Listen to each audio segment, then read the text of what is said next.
राधा वल्लभ श्री हरिवंश महाराज जी, आपके चरणों में कोटि कोटि प्रणाम। गुरुजी, भगवत प्राप्ति के लिए क्या जीवन में दुख और कष्ट होना जरूरी है? गुरुजी, प्रतिकूलता में तो हमेशा भगवान याद रहते हैं। ऐसा नहीं। अम्बरीश जी चक्रवर्ती सम्राट है,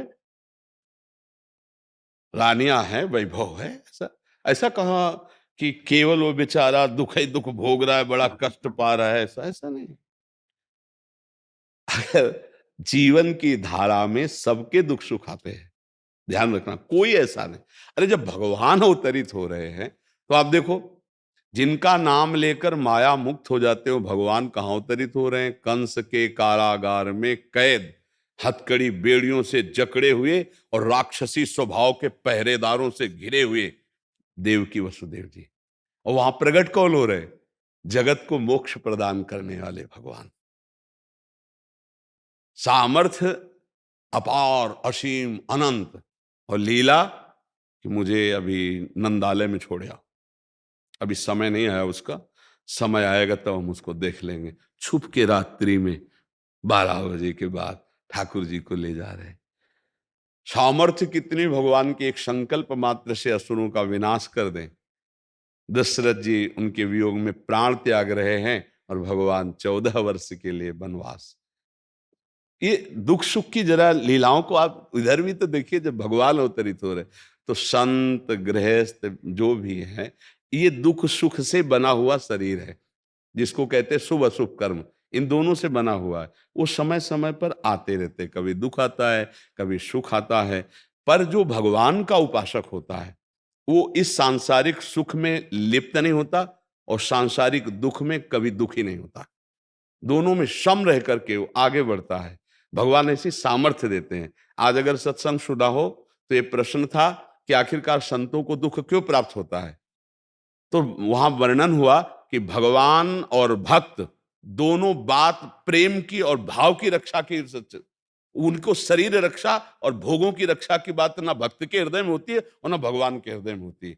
इसीलिए भक्त भी नहीं चाहता और भगवान भी नहीं चाहते। उनका भाव इतना दृढ़ रहता है कि 22 बाजारों में कोड़ों से मार मार कर खाल खींच दी गई, पर हरि बोल हरे कृष्णा एक बार भी कभी आंसू नहीं गिरा और आह नहीं निकली।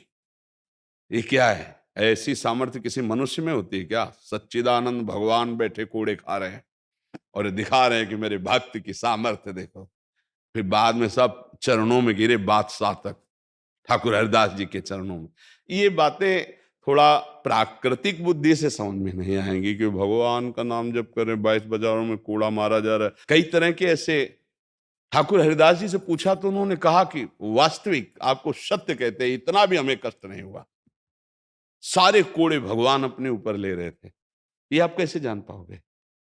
बाहरी केवल खिलवाड़ हो रहा था उनके साथ, वो शरीर जैसे सांप की केचुल है। अच्छा मानो जैसे आपका पुराना कपड़ा है और उसमें 50 लाठी मारी गई, अब आपको क्या कष्ट है? ऐसे संत के शरीर का राग नष्ट हो जाता है, वो दिव्य भाव में निरंतर। अब उनके शरीर को पूजो या पीड़ा पहुंचाओ, वास्तविक कष्ट नहीं होता।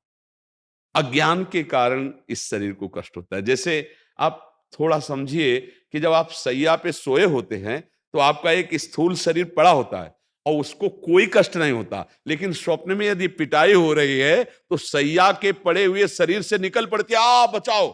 अगर कंट्रोल छूट गया तो आवाज जोर से निकल जाती है, लोग दौड़ पड़ते, क्या हुआ? और उसे जगाया, अच्छा, अरे ये तो मैं स्वप्न देख रहा था। तो क्या कष्ट था क्या?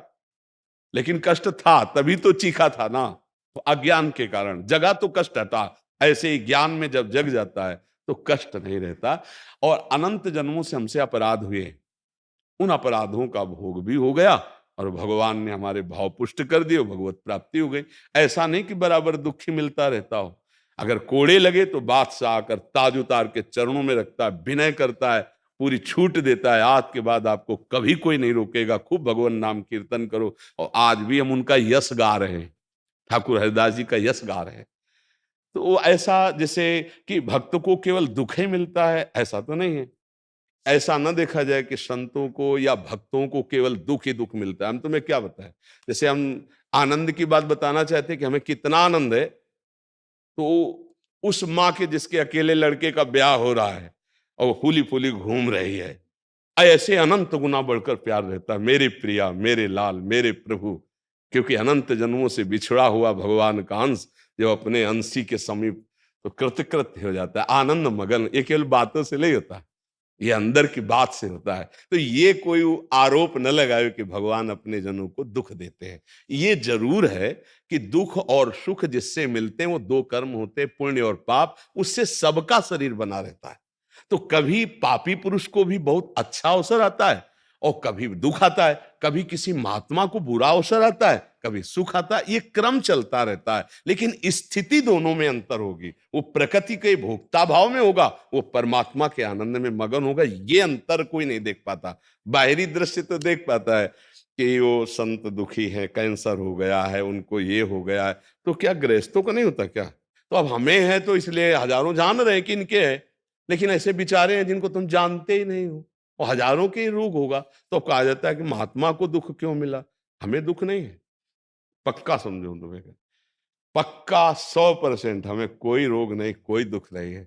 इस शरीर को है तो उसका व्यवस्था ठाकुर जी की है, बहुत बढ़िया व्यवस्था की है। इसलिए बहुत हम आपसे प्रार्थना करते हैं, जैसे भी बने वैसे भगवान का आश्रय और नाम जप करने लगो। वो दुख मिटाने वाले, दुख देने वाले नहीं, मंगल भवन है। महाराज आपके माध्यम से तो सबको आनंद दे रहे हैं। आप तो आनंद में हैं ही, लेकिन आपका आनंद हाँ, वो केवल प्रियाजू की कृपा है, केवल प्रियालाल की कृपा का फल है। और हम आपसे सच्ची कहते हैं, हम कोई विद्वान नहीं भैया, गांव के स्कूल के कक्षा 9 पढ़े, बार बार बता रहे। जैसे हमसे कोई व्याकरण और शास्त्री हो, आचार्य, हम कुछ नहीं है। कक्षा 9 साइंस साइड में पढ़ के भाग पड़े थे घर से। ये जो कुछ सुन रहे हो केवल भगवान की कृपा से सुन रहे हो। कोई पढ़ाई लिखाई या हम ज्वाइन किया हो सत्संग का, कॉलेज की कैसे बोला जाता है, कैसे, कुछ नहीं। ये भगवान, आप बोल रहे हो, प्रश्न कर रहे हो, भगवान हमको समझा रहे हो, हम आपको बोल रहे हैं। अब वो समझ में आपकी आ रहा है तो भगवान की कृपा समझो। हमारी समझ के परे की बात है हम कि आपका उत्तर दे दें। वही उत्तर दे रहे हैं, बैठे मूकम करोति वाचालम पंगुम लंघयते।